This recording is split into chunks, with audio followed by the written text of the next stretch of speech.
მოგესალმებით.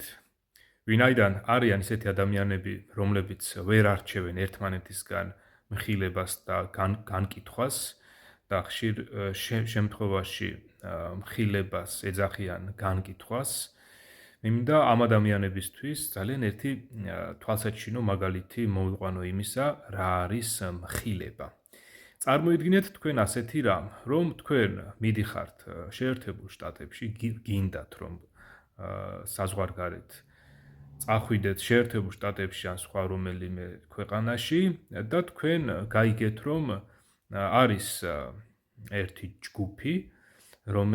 რომელსაც ადამიანები გადაჰყავს შეერთებულ შტატებში. თქვენ გაიგეთ ის რომ ამ ჯგუფმა მრავალი ადამიანი გადაიყვანა უკვე შეერთებულ შტატებში, თქვენ ეს ინფორმაცია გაქვთ თვითონ ამ ჯგუფიდანვე და მრავალი ადამიანისგან გაგიგიათ რომ აი ეს ჯგუფი მუშაობს ზუსტად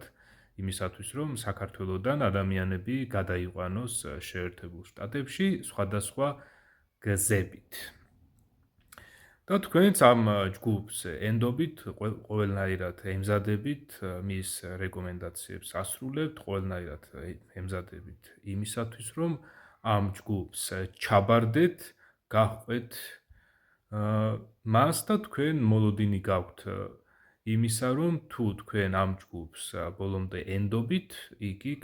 გადაგიყვანთ შეერთებულ შტატებში და გპირდებათ ეს ჯგუფი იმასაც, რომ იქ სამსახურს დაგაწყებინებთ, სამუშაოს მოგცემთ, მოგაწყობთ და შესაბამისად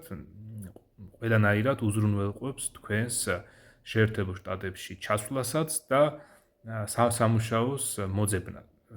სამუშაოს დაწყებასაც. მათ უკვე მოძებნილი აქვთ ეს, ყველანაირად გამზადებული აქვთ, აი ასე გპირდებიან, გეუბნებიან და თქვენ მას ენდობით.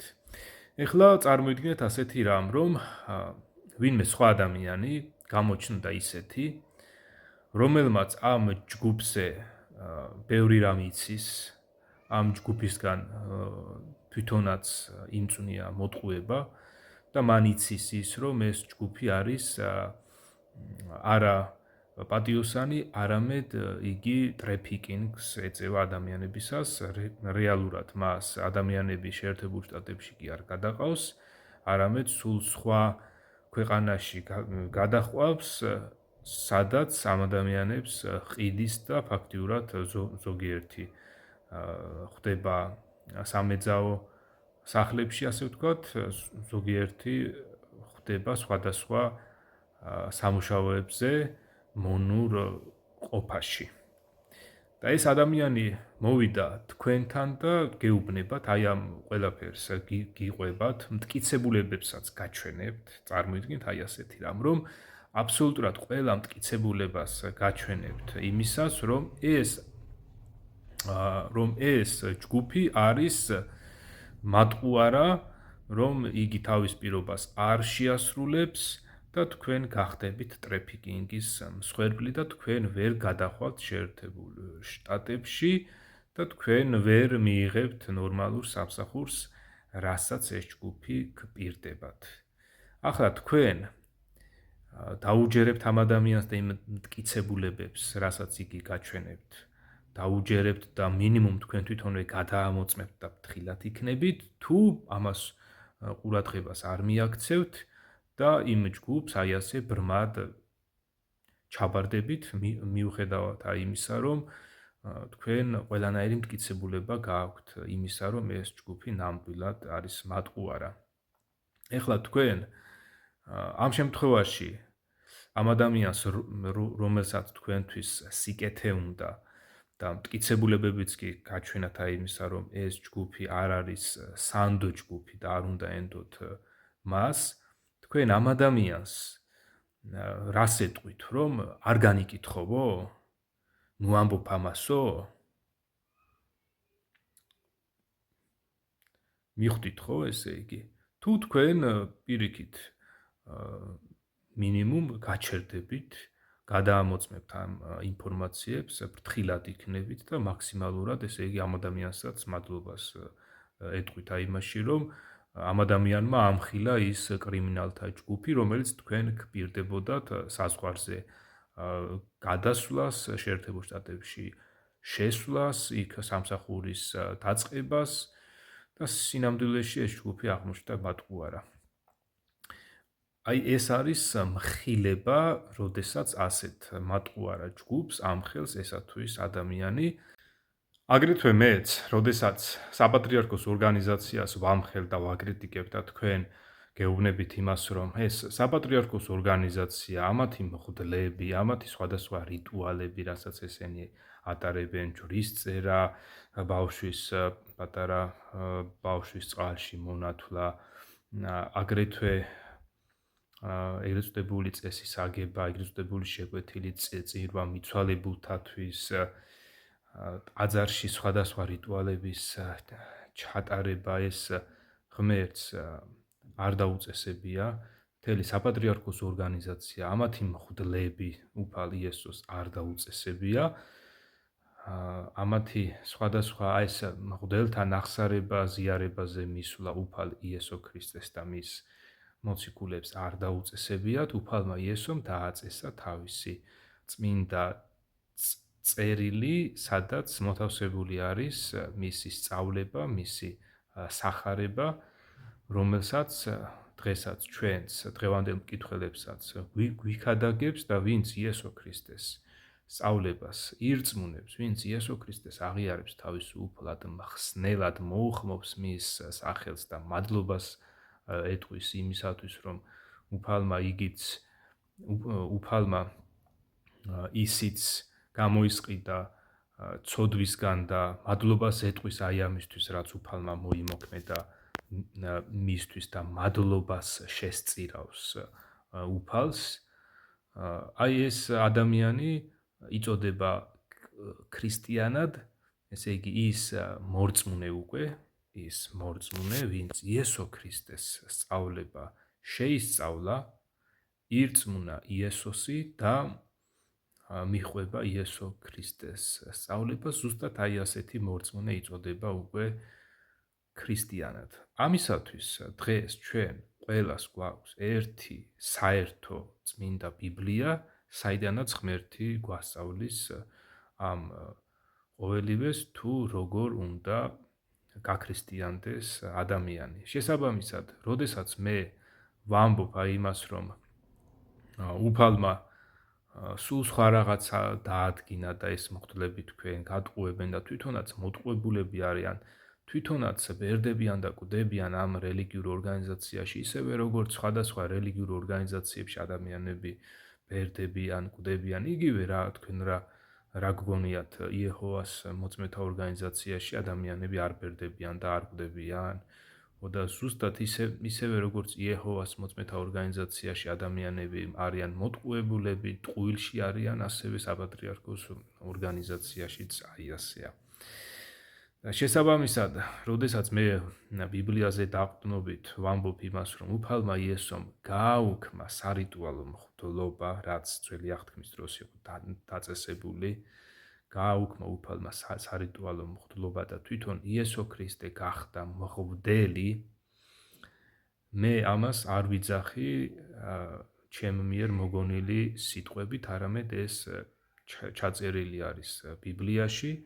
კერძოდ ბიბლიაში მოძებნეთ ებრაელთა მიმართ წერილი, სადაც ძალიან მკაფიოდ არის განმარტებული და ზოგადად მთელი ბიბლია სასარგებლოა, სასწავლებლად და ღმერთმა ეს მთელი ბიბლია იმიტომ დაგვიწერა, რომ მთელი ბიბლია ეს თავიდან ბოლომდე უნდა წაიკითხოს ადამიანმა და ღმერთს უნდა მოусმინოს და არა ამა თუ იმ რელიგიურ ორგანიზაციებს, რომლებიც გპირდებიან, რომ ისინი შეგიყვანენ სამოთხეში, თუ კი მათ მართლაც დაუჯერებთ და გულწრფელები იქნებით, ხო? მაგრამ სინამდვილეში, როდესაც თქვენ უკვე ღვთის ბიბლიას ისწავლით, იქიდან აღმოაჩენთ, რომ სინამდვილეში უფალ იესოს არც ეს მღვდლები დაუდგენია და პირიქით ეს საპატრიარქოს ორგანიზაცია ბევრ რამეში ეწინააღმდეგება იესო ქრისტეს სწავლებას. იგივე აი ეს კერპები რომ აქვთ, რომლებიც არის ეს ნახატები, ხატები, რომლებსაც თვითონ ესენი კერპებს არ ეძახიან და ამბობენ, რომ ეს კერპები კი არ არის, აი ეს არის, აი ის არის, მაგრამ სინამდვილეში ესენი მართლაც კერპებია. ამავე დროს ეს ორგანიზაცია რომ გეუბნებათ აი იმას, რომ აუცილებლად მათ მღვდელთან უნდა მიხვიდე აღსარება ზიარებაზე, თორე ისე ქრისტეს ვერ ეზიარებიო, ესეც ტყუილია და ეს უფალი ესოს არ დაუწესებია. და ასევე აი ისიც რომ აუცილებლად ცოლ-ქმარი ქალი და კაცი, როდესაც ქორწინდება, მღვდელთან უნდა მიხვიდეთო ჯვრის წერაზეო, რომ ღვთისაგან კურთხეული იყოსო თქვენი ქორწინებაო, ესეც ტყუილია, ეს ღმერთს არ დაუწესებია. ასევე ღმერთს არ დაუწესებია მიცვალებულთათვის ლოცვები, რომ აი ვინმე რომ გარდა გეცვლება, რადგან ესა თუ ის მღვდელი გეტყვის აი იმას, რომ აი მე ვილოცებ შენი გარდაცვლილისთვისო და იქო რაღაცა შვება ექნებაო, ამის გამო თქვენ ამის გამო თავი არ უნდა მოიტყუოთ და არ უნდა გეგონოთ, რომ აი ეს მღვდლები თქვენი მოკეთეები არიან, რომ აი თქვენს მიცვალებულებზე ზრუნავენ. ზუსტად აი ეს არის ჩაფიქრებული, რომ თქვენ ვინაიდან თქვენი ახლობლები გიყვარდათ და მათთვის ეხლაც სიკეთე გსურთ, რომლებიც უკვე გარდაიცვალნენ, მათთვის ეხლაც სიკეთე გინდათ, ზუსტად აი ამას იყენებენ ეს მღვდლებიც იმისათვის, რომ აი თქვენ გითხრან, რომ აი ჩვენო ვიზრუნებთ თქვენს მიცვალებულებზეო და თქვენც ამის გამო ეს მღვდლები გგონიათ თქვენი მოკეთეები და რომ გამოვიდა ვინმე გიორგი ლაცაბიძე და გეუბნებათ, რომ ეს მღვდლები გატყუებენ და თქვენს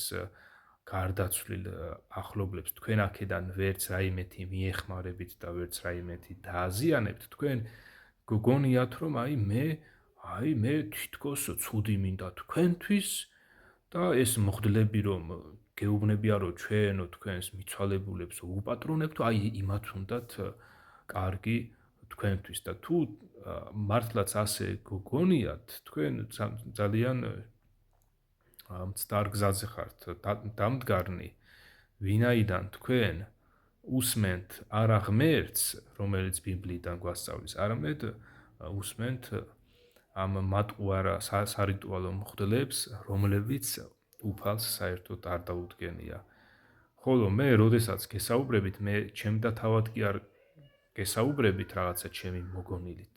არამედ აი რაც ღმერთის წერილშია მოცემული, აი იმაზე დაყრდნობით გესაუბრებით. ბიბლიაში არ არის სადმე მინიმუმ მინიშნებაც კი აი იმისა, რომ ამა თუ იმ ქრისტიანს ელოცა ამა თუ იმ გარდაცვლილი სხვა ადამიანისთვის ან ქრისტიანისთვის, რომელიც უკვე გარდაიცვალა. პირიქით, ბიბლიაში ძალიან კაფეოდ არის მოცემული, თუნდაც თესალონიკელთა მიმართ წერილში და ასევე სხვა წერილებშიც, რომ ეს ქრისტიანები, რომლებიც გარდაიცვალნენ, ჩვენ მათ მიმართ, მათ შესახებ არ უნდა წუხდეთ. და ისინი, ასე ვთქვათ, დაბინავებულები არიან და ჩვენ არ უნდა გქონდეს რაიმე წუხილი. შესაბამისად,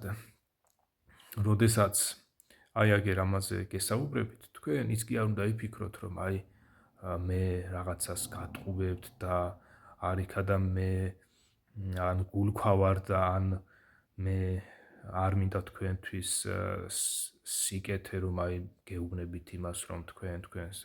გარდაცვლილ ახლობებს აქედან ვერ მიეხმარებით და ღმერთს ეს არ დაუწესებია მეთქი. თქვენ ის არ უნდა იფიქროთ, რომ აი მე თითქოს თქვენთვის სიკეთე არ მინდა და ვიღაცა მღვდელი რომ გატყუებთ, რომ ჩვენ აქედან უპატრონებთ თქვენს გარდაცვლილებსო, იმათთან არ უნდა გაიქცეთ. თქვენ უნდა გაიქცეთ ღმერთის ბიბლიასთან, უნდა დაეწაფოთ, ხარბად უნდა ისწავლოთ, ესე იგი და ღმერთს უნდა დაუჯეროთ ყველაფერში. შესაბამისად, გისურვებთ აი იმას, რომ თქვენ არ იყოთ ზედაპირულები და არ იყოთ აყოლინი ამ საპატრიარქოს ორგანიზაციის პროპაგანდას, რომელიც მუდმივად თავს ისე წარმოაჩენს, ვითომც ქართველნი უყვარდეს, ვითომც საქართველოს მოამაგე იყოს, ვითომც საქართველოს სულიერი წინამძღოლი იყოს. სულიერი წინამძღოლი არის მხოლოდ იესო ქრისტე, რომლის მიმართ მოსმენა მართებს თითოეულ ადამიანს, ქართველსაც და არაქართველსაც.